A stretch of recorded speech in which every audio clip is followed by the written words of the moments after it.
নমস্কার বন্ধুরা, Shubhra blog and কুকিংয়ের পক্ষ থেকে আমি শুভ্রা সকলকে গুড মর্নিং জানিয়ে আবার একটা নতুন ব্লগ নিয়ে তোমাদের সামনে চলে এসেছি। আশা করি যে যেখানে সবাই ভালো আছো, সুস্থ আছো, সেই সাথে বড়দের প্রণাম, ছোটদের বুক ভরা ভালোবাসা রইল। আজ মঙ্গলবার সকালে উঠে সংসারে যে কাজগুলো থাকে সেগুলো সব সেরে ঠাকুর পুজো করে রান্নাঘরে চলে এসেছি। ছেলের টিফিন আজকে নিয়ে যাবে পরোটা।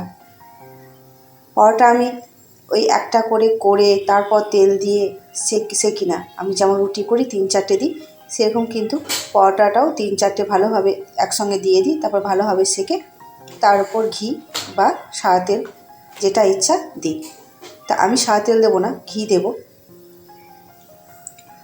ঘি দিয়ে পরোটাটা খেতে বেশি ভালো লাগে, তাই পরোটাটা ঘি দিয়ে সেকে দেবো।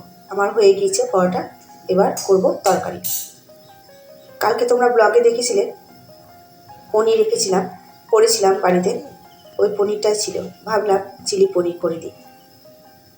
হলুদ, লবণ আর চালের গুঁড়ো মাখিয়ে নিয়েছি পনিরে। আমি অ্যারারুটও দিইনি, কর্নফ্লাওয়ার দিইনি।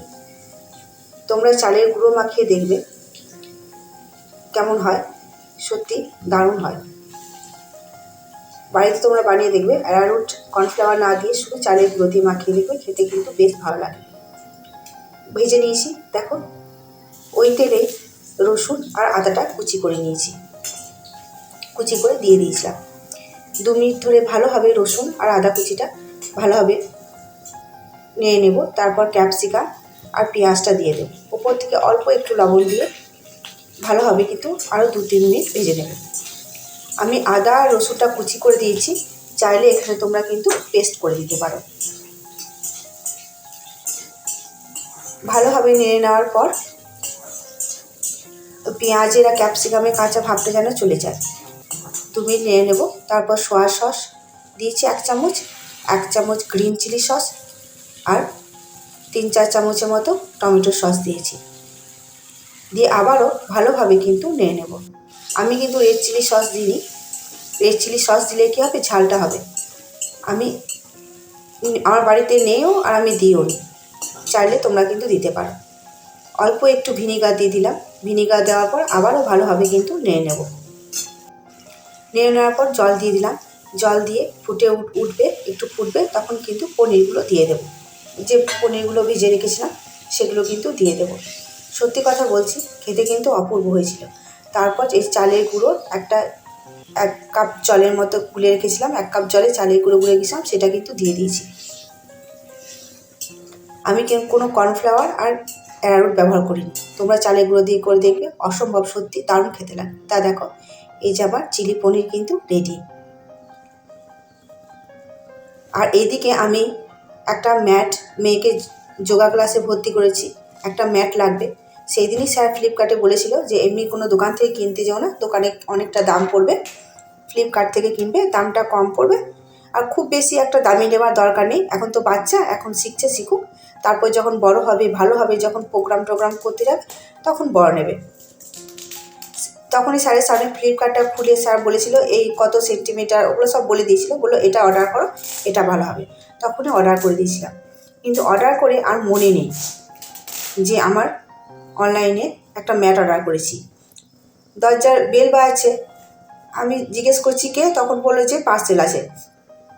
আমি পার্সেলওয়ালাকে জিজ্ঞেস করছি কী পার্সেল, ও বললাম একটা ম্যাট আছে। ম্যাট বললো, তখন আমার মনে পড়লো আমি তো একটা ম্যাট অর্ডার করেছিলাম।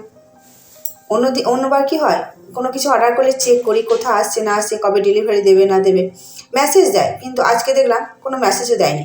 আর ফ্লিপকার্টে বেশিরভাগ জিনিস নিই তো, যে ছেলেটা ডেলিভারি বয় যেটা দিতে আসে সে কিন্তু বাড়িটা চেনে, মেসেজও হয়নি, ডাইরেক্ট একদম বাড়িতে দিতে চলে এসছে।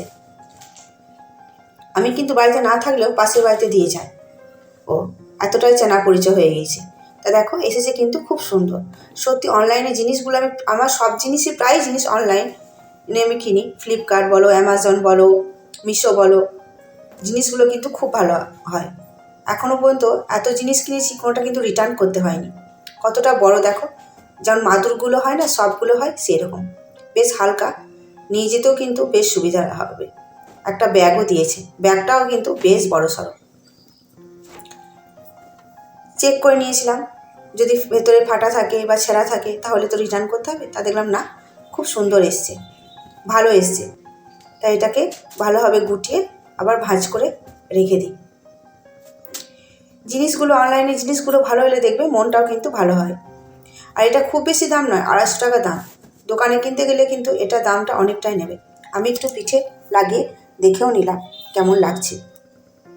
ভালোই লাগছে, সবটা মিটিয়ে নিলাম। এবার কিন্তু মেয়েকে রেডি করার পালা। মেয়েকে রেডি করব। মেয়ে তো হাজারো বায়না। মেয়ে তো প্রচণ্ড চঞ্চল, তাকে স্কুল যাবে, তার জন্য আমি নিজে রেডি হইনি, ওকে আগে রেডি করাচ্ছি। কারণ আমার নিজে রেডি হতে বেশিক্ষণ টাইম লাগবে না। আর আজকে আমি ওকে দিতে যাব না, প্রত্যেক দিন যাই তো, আজকে একটু আমার কাজ আছে। কাজ আছে বলতে আজকে ওর বাবা এসছে। ওর বাবা এসছে সকালে, এসে ওর বাবা কিন্তু গ্রামের বাড়ি গেল, শাশুড়ি মা মানে ওর মা বাবার কাছে গেল। সেই বিকেলবেলায় আসবে, তাই রান্নার খুব একটা ঝামেলা নেই। ভেবেছিলাম যে আমরাও যাব, মা মেয়েতে যাবো, ছেলে স্কুল চলে গেছে, মা মেয়েতে যাবো। কিন্তু বাবা বললো যে না, যেতে হবে না, আবার তো 2 দিন পর সরস্বতী পুজো, তখন যাবে। মোটর সাইকেলে যাবো, আবার মোটর সাইকেলে আসবো, ছেলেটার হাওয়া লাগবে। আর আমার মেয়েটারও কিন্তু ঠান্ডা লেগেছে, জ্বর কাশি। আমি জোর করলাম না, দেখলাম থাক, হ্যাঁ আবার তো 2 দিন পর সরস্বতী পুজো, তখন কিন্তু যেতে হবে। তা মেয়েকে চটপট রেডি করে নেব। আর ওই যে বললাম মেয়েকে আজকে নিয়ে যাব না, অনেকগুলো মানে জামা কাপড় ভিজিয়েছি। কারণ 10:30টার মধ্যে রান্না বান্না করে নিজে রেডি হয়ে কাচাকুচি করে যেতে কিন্তু খুব অসুবিধা হয়। তাই মেয়ের সঙ্গে পড়ে আমাদের পাশের বাড়ি, ওকে বললাম টোটোতে তুমি নিয়ে চলে যাবে, তোমার সঙ্গে দিয়ে দেবো। আমি 12টা 12:30টার সময় যে যাব, আমি কিন্তু তখন নিয়ে চলে আসবো। ওর সাথে একসঙ্গে ক্লাসে পড়ে বলে সুবিধা হয়, মাঝে মধ্যে ওকে দিয়ে পাঠিয়ে দিই। আমার বাড়িতে কোনো কাজ থাকলে ওকে দিয়ে পাঠিয়ে দিই, পরে কিন্তু নিয়ে আসি। এইদিকে দেখো মেয়ের হাজারো বায়না। আর ঠান্ডাটা প্রচণ্ড লেগেছে। স্কুল না নিয়ে গেলেও হয়, কিন্তু কী বলতো, বাড়িতে থাকবে না, সেই লোক খেলে বেড়াবে। ওই জন্য কিন্তু স্কুলে পাঠালে কি একটা রুমের ভেতরে থাকবে। আর অত তো পড়ার চাপ নেই, যে ছোটো বাচ্চা, তোমরা তো দেখেছো স্কুলে খেলার ছন্দে ওদের পড়ায়। তাই কিন্তু পাঠিয়ে দিই, স্কুলে থাকলে ভালো থাকবে। আর এমনই বাড়ি থাকলে কী হবে, ওই সারাদিন শুধু খেলে খেলে বেড়াবে, আরও শরীরটা খারাপ হবে। সেই জন্য স্কুলে পাঠিয়ে দিই, একটা রুমের ভেতরেই থাকবে।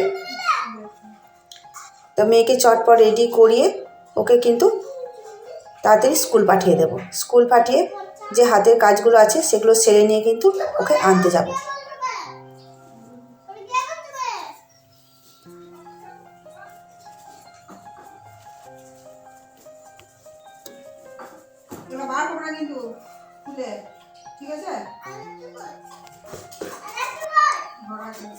স্কুল চলে গেল, আমি কিন্তু চটপট হাতে যে কাজগুলো ছিল সেগুলো সেরে নিয়েছি, স্নানটা করে নিয়েছি। মেয়েকে স্কুলে নিয়ে যায় তো তাড়াহুড়োতে কিন্তু মাথায় স্নানটা করা হয় না। আজকে দেখলাম যখন স্কুলটা আগে চলে গিয়েছে, ও যখন ফাঁকা আছে, এগুলো কাচাকুচি করে ভালোভাবে কিন্তু স্নানটা করে নিলাম। ওর বাবা অনেক কিছু নিয়ে এসেছিল, এই র্যাক, বিছানার চাদর, নিজের চাদর। যখন আসবে না তখন এক গাদা নিয়ে আসবে, 1 দিনের জন্যই আসুক আর 10 দিনের জন্যই আসুক। এগুলো কাচতে হবে। আমি দিলাম আজকে না কাচলে কালকে সকালে আবার চলে যাবে। কেচে আজকে যদি না কাচি, কেচে যদি না মিলে দিই, তাহলে কিন্তু শোকাবে না। ভিজিয়ে রেখেছিলাম সকালে, মেয়েকে স্কুল পাঠিয়ে কিন্তু কেচে নিলাম। আর এই যে চটপট করে ছাদে মিলে দিচ্ছি। আর আজকে খুব একটা রোদ নেই, রোদের জোর নেই, হাওয়াও দিচ্ছে আর মেঘ করছে। এগুলো মিলে দিয়ে গেলাম। স্কুল থেকে যখন ফিরে আসবো তখন কিন্তু শুকিয়ে, আর একবার উল্টিয়ে দেবো, বিকেল হতে হতে কিন্তু শুকিয়ে যাবে। এগুলো মেলার পর একটু খেয়ে স্কুলে চলে যাব। তা স্কুলে এসে এই যে দেখো মেয়েদের কিন্তু নাচ গানের প্রোগ্রাম চলছে, ওদের অনুষ্ঠান হবে। নার্সারির সব বাচ্চাগুলোকে কিন্তু স্টেজে ওঠাবে। একটা ভালো, ওদের আলাদা করে, এখানে অনেক বাচ্চা, নার্সারির অনেক বাচ্চাই নাচ শেখে, কিন্তু আলাদা করে নাচ শেখাবে না, সবাইকে স্টেজে তুলবে। এটা কিন্তু এক পক্ষে সুবিধা। আমার মেয়ে তো কোনো কিছু শেখে না, স্টেজে উঠবে, ভয়টা একটু ভাঙবে। জানি না কেমন করবে না করবে, যখন করবে তখন অবশ্যই ভিডিও করে তোমাদের সাথে শেয়ার করবে। তা বাচ্চাগুলো এত জ্বালাতন করছে, ম্যাম বলছে যে একসঙ্গে করালে পরে কোনো তালগোল পাচ্ছি না, তাই একদিকে ওদিকে বসিয়েছে, এক ধারে 5টা 5টা করে এই যে লাইন করে কিন্তু প্র্যাকটিস করাচ্ছে, কিন্তু কে কার কথা শোনে, সব সে নিজের ইচ্ছা মতো যে যা পাচ্ছে। সবাই তো নাচের মাস্টার না, তা যে ওরা করছে ওইটুকুই। সবাইকে একসঙ্গে নিয়ে করানো প্রচুর ঝামেলা, আমরা নিজেরাই বুঝতে পারছি। এদিকে শেখানো মানে সাংঘাতিক ব্যাপার। তা দেখো স্কুল থেকে চলে এসেছি, অনেকটা টাইম হয়ে গেছে, এখন কিন্তু সন্ধে। আমার বরমশাইও কিন্তু এসে হাজির, মানে বাড়িতে চলে এসেই কিন্তু মুড়ি খাওয়া হয়েছে, চাটা খাওয়া হয়েছে, তারপর চিড়ে ভাজা। উনি যখনই আসেন চিড়ে ভাজা করে নিয়ে যান, কারণ ওখানে সকালে জল খাবার তাও ভালোই হয়ে যায়। আর চিড়ে ভাজাটা ওই ভালো লাগে, ও ভালো করে চিড়ে ভাজাটা, ভাজে খুব সুন্দর। আমি ভাজতে গেলে একটু কাঁচা কাঁচা হয়ে যায়। আমাকে জিজ্ঞেস করলো, আমি করবো না তুমি করবে? আমার তুমিই করো চিড়ে ভাজাটা, আমি আর হাত দিলাম না। আর ওইদিকে দেখো কুকারে আমি বসিয়ে দিয়েছি রাতে ছোলার ডাল আর রুটি হবে। ও চিড়ে ভাজাটা করা হয়ে গেলে তারপর আমি ডালটা তো সিটি করে বসিয়ে দিয়েছি, সিটি পড়বে, ওটা করে নেব। সিটি পড়লেই তো ছোকের ব্যাপার, ছোকে দিয়ে দেবো, আর তারপর কিন্তু রুটিটা করে নেব।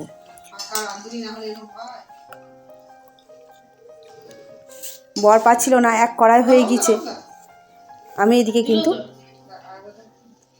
করে দিচ্ছি, কারণ যেগুলো করতে মানে এক কড়াই হয়ে গেছে তো পড়ে যাচ্ছিলো ধার দিকে। আর দুজনাতে করলে এই আমি মাখাচ্ছি তো, আর ওপর থেকে অল্প অল্প করে লবণটা দিচ্ছে, তাতে কী হয় লবণটা সম পরিমাণে সমান হবে, হয়ে যায়।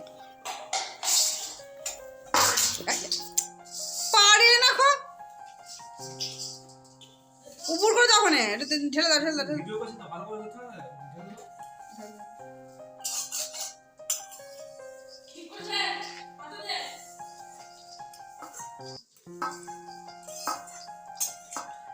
আজ হাতে চিড়ে ভাজা খেতে হেবি মজা,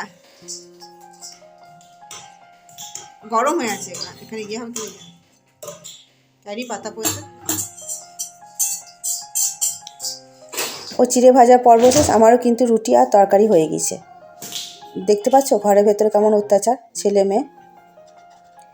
তাই দিকে দেখো রাতেকার খাবার কিন্তু রেডি, মেয়েকে খাইয়ে দিয়েছি, আর আমার বরের জন্য আর ছেলের জন্য ওদিকে খেতে দিয়ে দিলাম।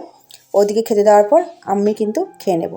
খেয়ে নিয়ে তো শান্তি নেই, ধোয়া আছে, মাজা আছে, চারিদিকে কোথায় তারা লাগাবো না লাগাবো সেই সবগুলো কিন্তু দেখতে হবে। তা ব্লগটা আমি এখানেই শেষ করছি, দেখা হবে পরে একটি ব্লগে। সবাই ভালো থেকো, সুস্থ থেকো, সকলকে গুড নাইট জানিয়ে বিদায় নিচ্ছি। আবার দেখা হবে কালকে নতুন একটা ব্লগে।